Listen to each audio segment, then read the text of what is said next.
అందరం మనం రక్షణలో పొందుకుంటాం, రక్షణలో ఉంటాం. ఒకటి మనం చిన్నగా చెప్పగలుగుతాం, ఒకసారి యుద్ధం స్టార్ట్ అయింది అన్నప్పుడు కొద్దో గొప్ప చిన్న డ్యామేజ్ అవుతుంది తప్పకుండా. ఒక 10% దాదాపుగా గత కొన్ని సంవత్సరాల నుంచి చూసుకుంటూ వచ్చినాం కాబట్టి ఒక 10% ఇక్కడ డ్యామేజ్ అయితే అపోజిషన్ కంట్రీస్ లో దాదాపు 100% డ్యామేజ్ అవడం మాత్రం ఖాయం.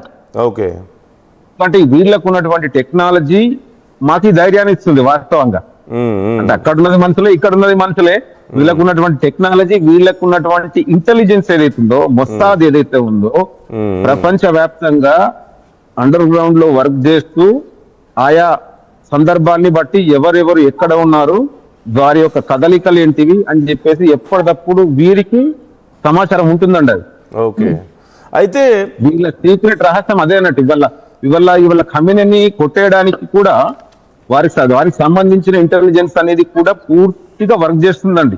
ఇది ఒకటే సంవత్సరం కాదు, గత సంవత్సరం కూడా మనకు ఆల్రెడీ అరబ్ దేశాలకు పోయి కొట్టేసిన సందర్భం ఉంది. అంతకు ముందు కూడా మన 2024 లో కూడా సార్ మనకు వాళ్ళ ఇరాన్ తోని మనకు ఆల్రెడీ మాకు యుద్ధం స్టార్ట్ అయింది. 24 లోనే స్టార్ట్ అయినప్పటికి కూడా ఆల్రెడీ పెద్ద ఎత్తున ఆ రోజు కూడా ట్రంప్ గారు ఎంటర్ అయిన తర్వాత ఈ దేశం కూడా ఎంటర్ అయిన తర్వాత అప్పుడు అటు నుంచి బాంబులు వేశారని చెప్పి బాంబులు వేశారు. సో మధ్యలో శాంతి ఒప్పందాలు C5 స్టార్ట్ అయింది, ఆగిపోయింది, ఇప్పుడు మళ్ళీ స్టార్ట్ అయింది. చెప్పండి సార్, మీరు అడుగుతున్నారు.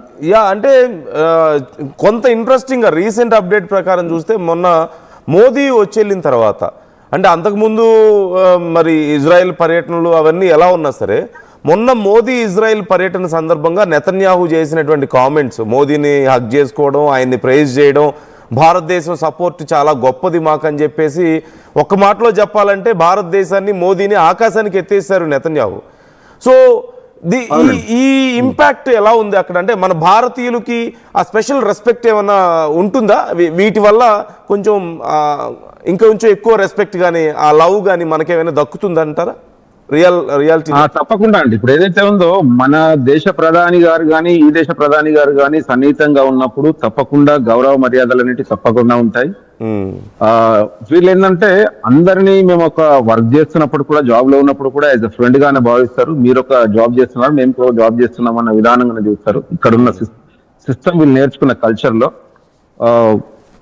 ఈ దేశంలో ఏదైతే ఉందో మనకు అంటే రావడం ఒక అదృష్టము, వచ్చిన తర్వాత కూడా జాబ్ చేసుకోవడం అదృష్టము. మోదీ గారు కూడా రావడం ఏదైతుందో సన్నిహితమైనటువంటి సంబంధాలు రావడము, దాంతో పాటు గత 2023 జరిగిన సంఘటన ఏదైతే ఉందో చాలా మందిని కిడ్నాప్ చేయడం జరిగింది. అప్పుడు చాలా మంది ఇజ్రాయెల్ వాళ్ళు 200కు పైన మంది వాళ్ళు కిడ్నాప్ చేయడం జరిగింది. అప్పుడు మీ అందరికి మీడియా వాళ్ళకి తెలిసిన విషయమే. సో దాన్ని దృష్టిలో పెట్టుకుని వాళ్ళు అరబ్ వాళ్ళని క్యాన్సిల్ చేయడం జరిగింది. అరబ్ వాళ్ళు వచ్చి చాలా మంది కన్స్ట్రక్షన్ లో వర్క్ చేసేవాళ్ళు. మెజారిటీ వర్క్ అంతా బిల్డింగ్ వర్క్ ఏదైతే ఉందో ఇజ్రాయెల్ వాళ్ళు ఎవరు చేయరండి అసలే. వాళ్ళు మొత్తం దాదాపుగా మెజారిటీ అఫీషియల్స్ అండ్ వర్క్ చేస్తారు. దాదాపు నేను గమనించి చూసింది నా ఎక్స్పీరియన్స్ మీకు.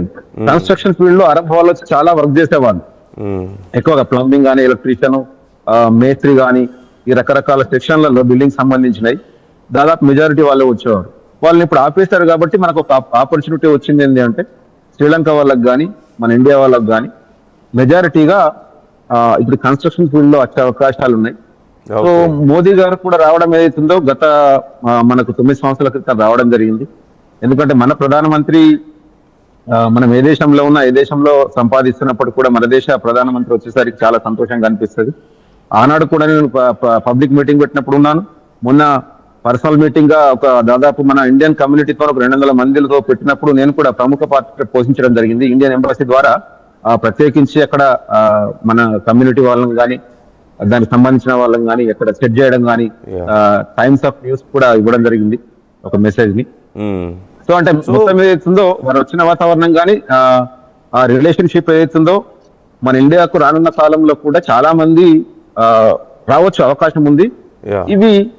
ఈ యుద్ధాలు ఏవైతుందో వస్తూ పోతూ ఉంటాయి, మనం భయపడాల్సిన పని లేదని చెప్పేసి ఇప్పుడు మీ ద్వారా నేను కొత్త వారికి చెప్పాల్సింది ఏంటంటే, మన తెలుగు రాష్ట్రాలకు, 2 తెలుగు రాష్ట్రాలకు కూడా చెప్ప విషయం ఏదంటున్నా, అమ్మా మీరు ఎవ్వరు కూడా భయపడకండి, మీ పిల్లలు ఇక్కడ క్షేమంగా ఉంటారు, ఎట్టి పరిస్థితుల్లో ఏం ప్రాబ్లం కాదు, 100% వాళ్ళు ఇచ్చినటువంటి ఇన్స్ట్రక్షన్స్ మీరు ఫాలో కండి, మీ పిల్లలకు చెప్పండి తప్పకుండా. ఎందుకంటే కొద్దిమంది ఇప్పుడు నేను ఆల్రెడీ రీసెంట్లీ చాలా మందికి ఫోన్ చేస్తా ఉన్నాను, అది మేము పొద్దున పని ఉందని చెప్పేసి సౌండ్ వస్తుంది, మేము ఆల్రెడీ ఫోన్ స్కిప్ చేసి మ్యూట్ లో పెట్టి పడుకుంటున్నాం అని చెప్పేసి స్కిప్ చేస్తున్నారు. దయచేసి ఇప్పుడు మీరు మన ఇజ్రాయెల్లో ఉన్న వారు ఎవరైనా సరే, ఇండియాలో ఉన్న తెలుగు మిత్రులు ఎవరైనా సరే, దయచేసి మీ పిల్లలకు చెప్పండి, మందలించని చెప్పండి.